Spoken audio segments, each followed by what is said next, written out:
does, times. it does. But I remember being 6 years old and my father teaching me the proper behavior. You don't have temper tantrums if you want to, go a certain way. And I think that in this case, YouTube is showing us that people are still doing this in society, and it gives other people to go, this is not appropriate behavior. Let's take a more positive approach. Sure. Well, in the case of Sandra Bullock's Jesse James, hello, Yeah. he just gets in deeper doofus doo-doo. I mean, it's all alleged, but he won't be her husband for long.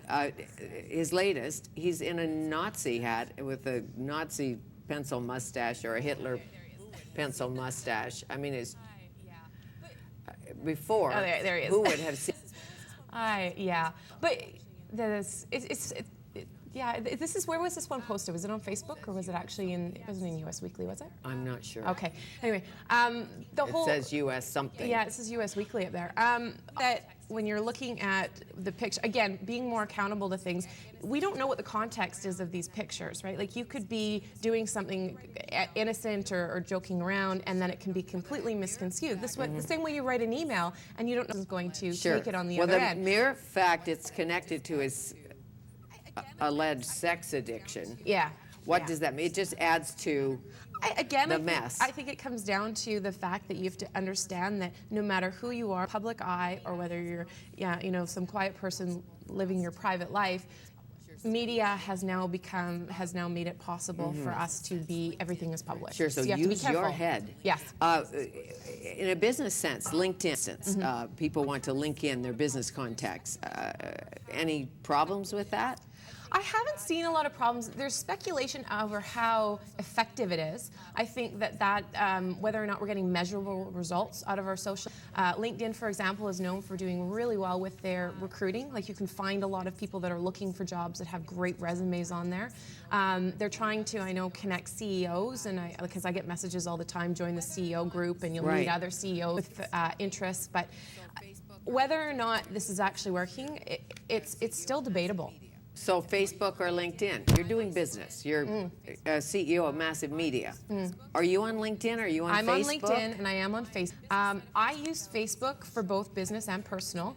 And my business side of Facebook, though, is about showing people. I mean, when you're in business, it's about relationships. People are buying from you and partnering with you because they trust you and your brand, and they like what you stand for, pretty much, right? They like your product, but you're behind that product.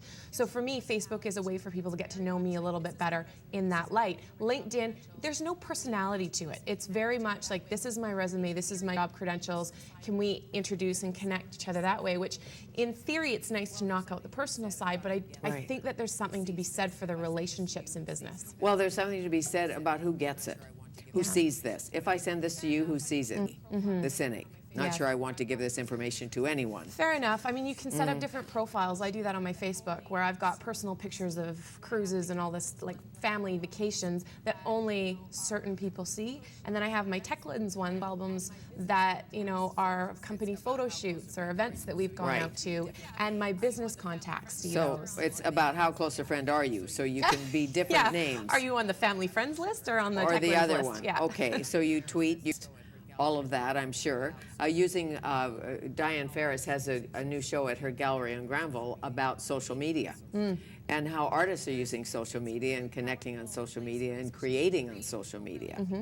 There's a really powerful place for, especially creative people, really, I think, get social media. There's always been this, like, subculture of artists within the technology industry. They're kind of the early adopters. Sure. They're the ones that are huge on the social media bandwagon all the time. They just get it inside and out because it's a connector. And the art community, again, I think, is about expression and about relationships. Sure, and it's creative. It's highly creative. Yeah. The iPad, fast, light, multi-touch, lasts 12 hours before you have to recharge. Can we get it here yet? Not until the end of the month, but you can get it in the States, the Wi-Fi version, on April 3rd. I'm actually thinking of heading down to Washington to I saw one when I was in LA. Ah. Yes. Did you play it? Did you like it? I didn't get to play with it. Oh, you just saw it from a distance and it's admired. hard for me to play with the iPhone, you know how that is. But my friend had one. Long story. Anyway, so this F5 Expo, important. Malcolm Gladwell wrote Tipping Point, The Outliers, What the Dog Saw is his new one. And Blake, He's coming to speak He and is. Blink. Yeah, I liked Blink. Oh, great! About a book about first impressions and trusting your gut. And yeah, Malcolm really takes us social to his writing. He's, as you know, he writes for the New Yorker and is a New York Times best-selling person. And he's probably one of the most respected social thought leaders of our time right now. And so we're just thrilled to have him, that he's accepted to come to. And his talk is going to be about the limitations of technology and innovation. So what's happening with all of this social media and our tweeting and the expectations and pressure that is putting on us.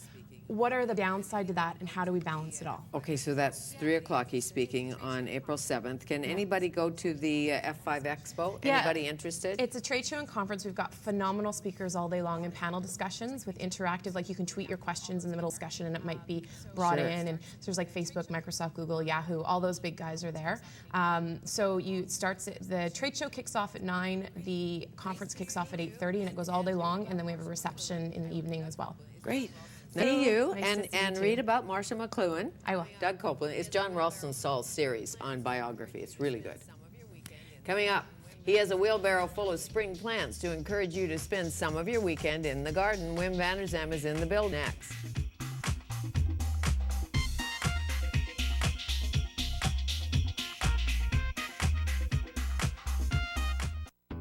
Wardrobe for Fanny Keifer, provided by Jacqueline Conwar Collections. Local TV every day that matters to your community. Shaw TV has been